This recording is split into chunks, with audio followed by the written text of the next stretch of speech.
അതീവ രുചികരമായ ഒരു ചിക്കൻ ഷവായ കഴിച്ചു വന്നാലോ? ചെസ്റ്റ് പീസാണ് കിട്ടിയിട്ടുള്ളത്. കൂടുതൽ വിശേഷങ്ങൾ കേൾക്കാം. ഓർഡർ ചെയ്തതിന് ശേഷം കൊണ്ടുവച്ച പ്ലേറ്റാണിത്. ഓണത്തിന് പൂക്കളമിട്ടതുപോലുള്ളൊരു പ്ലേറ്റ്.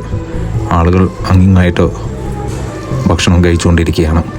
ഓരോ ഡിപ്പിലും മാറി മാറി ടേസ്റ്റ് ചെയ്തു. പലതും നമുക്ക് ഇഷ്ടപ്പെടുന്ന ടേസ്റ്റുകൾ തന്നെയാണ്. ഡിപ്പുകളുടെ കൂടെ ഒരു ഹൽവയുടെ പീസും. ആദ്യമായിട്ടാണ് ഒരു ഷവായക്ക് ഒരു ഹൽവയുടെ പീസ് കിട്ടുന്നത്. പെട്ടെന്ന് തന്നെ ചിക്കനും എത്തി. നല്ല മസാലയൊക്കെ ഉള്ള പൂ പോലിരിക്കുന്ന ഒരു ഷവായ.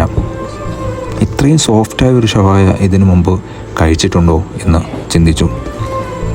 ആദ്യം തൊടുമ്പോൾ തന്നെ നമുക്കതിൻ്റെ ഫീൽ ലഭിക്കും. പഞ്ഞിക്കെട്ടുപോലെ അതീവ മൃദുലമായ മീറ്റാണ്.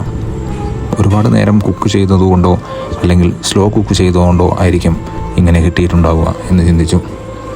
കൂടെ കുബൂസ് അല്ല പറഞ്ഞത്, ഒരു റുമാരി റൊട്ടി, അതും ഷവായയും മാത്രം കഴിക്കാമെന്ന് തീരുമാനിച്ചു.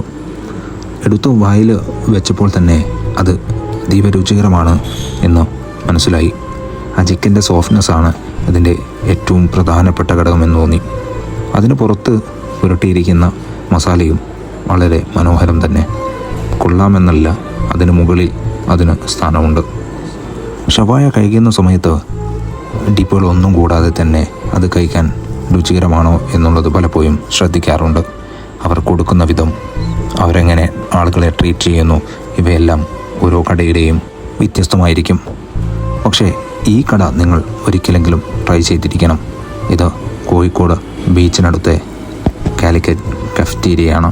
നിർബന്ധമായി ഒരു ചിക്കൻ ഷവായ കഴിച്ചു നോക്കുക. അഭിപ്രായം രേഖപ്പെടുത്തുക.